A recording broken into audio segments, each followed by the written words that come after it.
A reading from the book of the prophet Daniel. In those days, I, Daniel, heard this word of the Lord. At that time, there shall arise Michael, the great priest, guardian of your people. It shall be a time unsurpassed in distress, since the nations began until this time.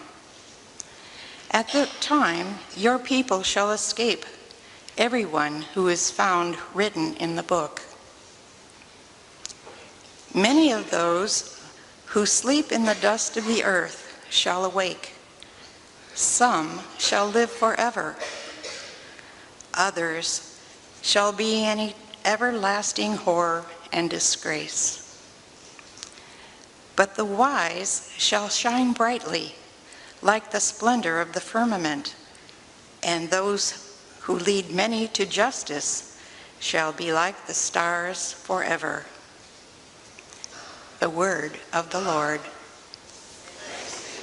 The second reading, a reading from the letter to the Hebrews.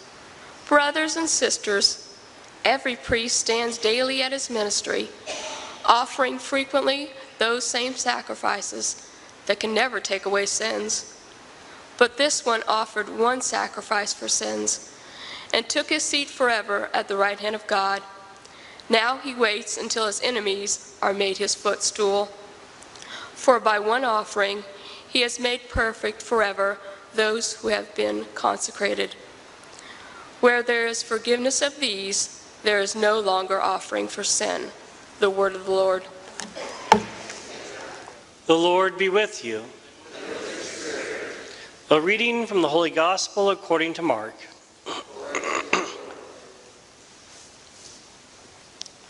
Jesus said to his disciples, "In those days after that tribulation, the sun will be darkened, and the moon will not give its light, and the stars will be falling from the sky, and the powers in the heavens will be shaken.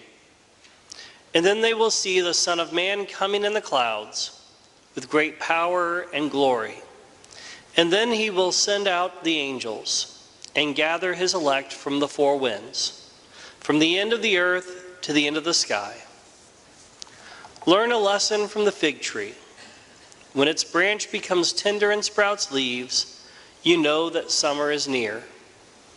In the same way, when you see these things happening, know that he is near, at the gates. Amen, I say to you, this generation will not pass away until all these things have taken place. Heaven and earth will pass away, but my words will not pass away. But of that day or hour no one knows, neither the angels in heaven nor the Son, but only the Father." The Gospel of the Lord.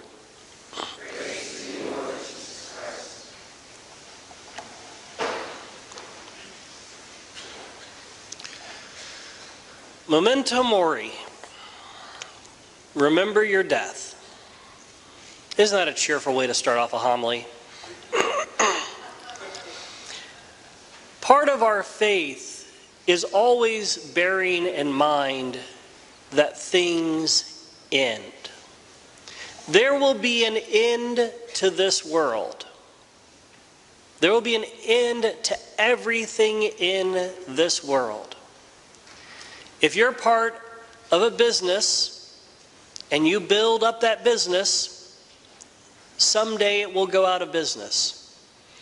If you're a building owner and you build this nice, beautiful building, someday it will get torn down.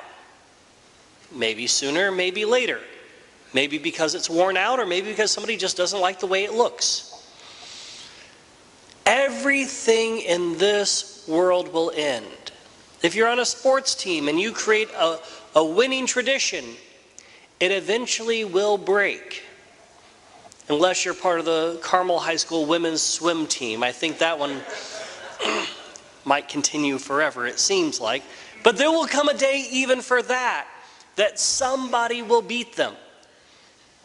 No matter what you build up in this life, it will end. Many monastic orders encourage us to look and remember our death. The Benedictines particularly. Remember your death, memento mori. Always keep in mind that you will die. And it honestly brings you some freedom. It brings you some freedom when you realize all of the things that happen in this world, why do we get so upset about it?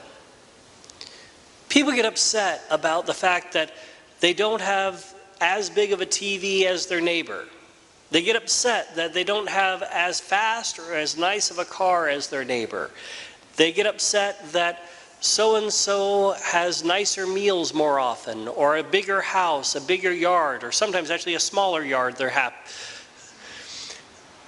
People get caught up in all the things of this world. It's like, do they really matter?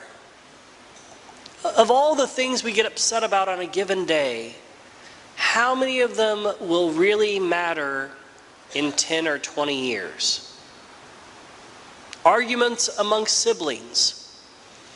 How many arguments have you had with your siblings that 10 years later you can look back and laugh about because it's like, how dumb was it to even be so upset about who got to sit in the side seat or the front seat?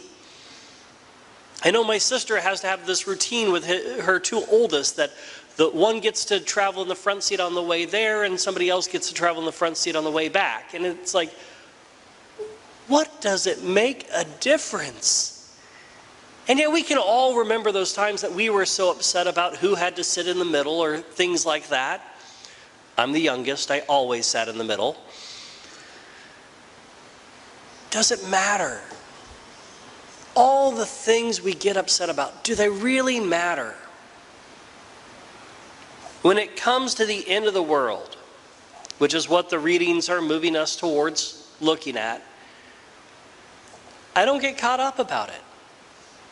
People are always asking, Father, when do you think the end of the world is going to be? Do you believe in this prediction or that prediction? Do you believe in this prediction of the lines of popes? I don't get caught up in it. I don't worry about it. What good would it do me to know that the world is going to end on Wednesday? Okay, maybe you wouldn't worry about whether you thawed out the turkey in time. But really, if you would live your life differently, knowing the world would end on Saturday, why don't you live that way already? If you knew you would die on Saturday, how would you live differently? If you would live any differently, knowing you're going to die on Saturday, why are you not living that way now? You're setting yourself up for regret when you don't live remembering you're dying. Whether you die young or old, there is a freedom in knowing I've lived in a way that on any given day I could die and it's okay. Do the people who you love know you love them? That's a question we should ask. Especially as we're going into the holiday season with Thanksgiving, Christmas, New Year's. There's going to be a lot of frustrations in families. There's going to be a lot of extra time around family members. Some you like, some you don't. But do they know you love them?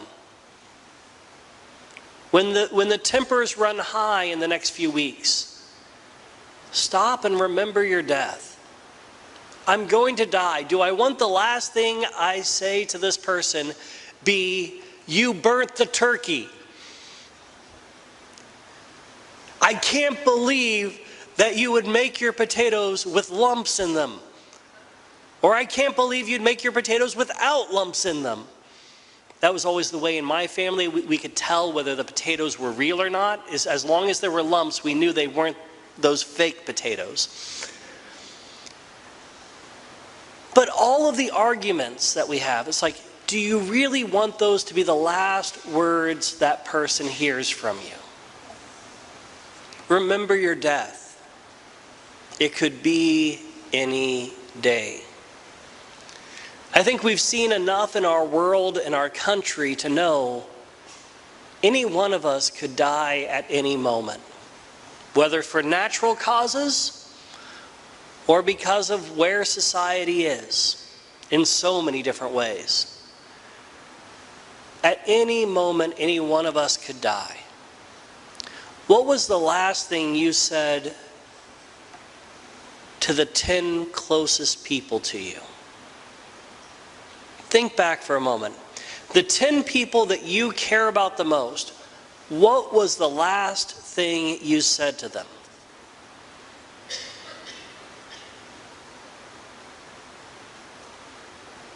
Would you want that to be your last words in their mind?